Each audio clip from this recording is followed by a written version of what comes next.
Hello everyone, it's Shane Kanto, your Wasteland reviewer, and I'm here to review Brothers by Blood.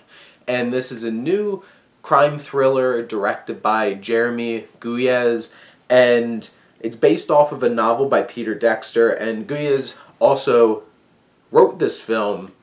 And Guez has a background in similar kinds of things. This film is around 90 minutes or so, and it's slow. Get that right off the bat. This is a slow burn of a film. 100% going to turn off a lot of people. That is for sure.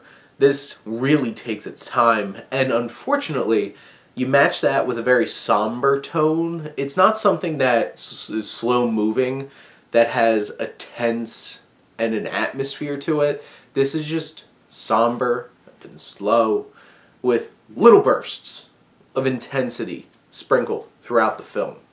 And a lot of that intensity has to do with the acting.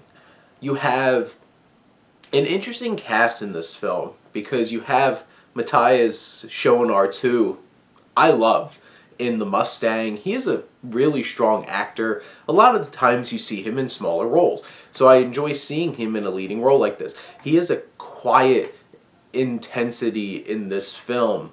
Not quite like in The Mustang where like he's white-knuckling it at all times. This is more of like a quiet presence.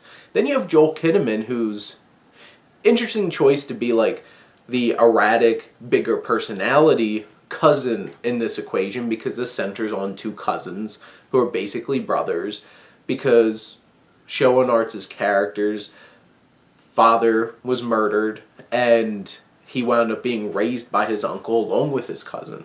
But Kinnaman shows a decent amount of personality. This is definitely one of his more interesting roles. And like he acts with a limp because like he has a cane for most of the film and stuff like that. And he brings some personality. And then you have Paul Schneider, aka Mark Bandanowitz from Parks and Rec. He brings some personality to it. He's kind of another addition to it. Then you have Micah Monroe, who I really love. She's a fantastic, charismatic young actress.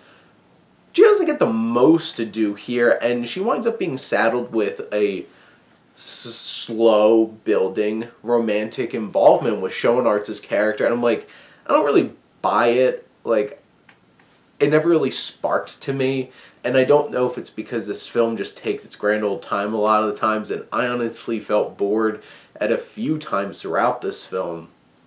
But that romance never really clicked for me. And then you have Ryan Phillippe, who plays Schoenaerts' father, who he acts big in this film, and it's definitely something very different than I've seen Phillippe do before, and I liked it. I thought he was one of the more interesting characters in this film as you get some of those flashbacks, and there are some inspired moments of really capturing this dichotomy of going back and forth between past and present. There's a moment where Phillippe's bashing his head into the refrigerator and cut.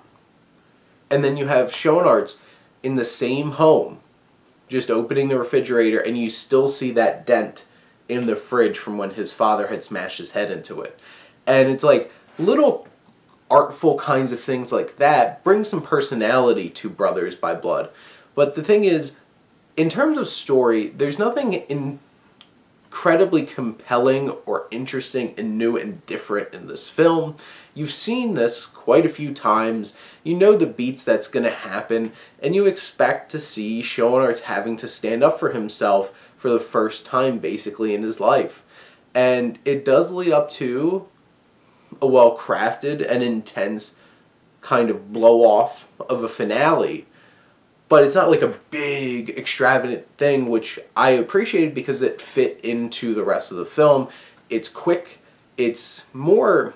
This doesn't have action, it has violence. And that's the thing that, like, say, a film like Sicario really defines itself on being a violent thriller versus an action film. Because action, you're kind of glorifying the action, you're building it up to be part of the show. When you have a violent film, it's more that that violence gets the same kind of reaction, but it's not there to entertain you. And there's no big set pieces in this film. It's all very subtle. and how this finale works for the film kind of is better than a lot of the film gives it credit for. And in the end, I feel like this film, it has some potential there. I would like to see more from Guez because there was potential here. But in the end, I feel like this is going to be something that's a bit forgettable, and I'm probably not going to remember this one too far out, especially with how many movies I watch. But Show and Arts is really strong. Kinnaman gives a better performance than most of the time. Philippi gives something interesting. But in the end, this is one of those kind of passable thrillers. But those are my thoughts on Brothers by Blood. Let me know what you think, and let's talk some movies. But thank you as always for tuning in and supporting your Wasteland reviewer.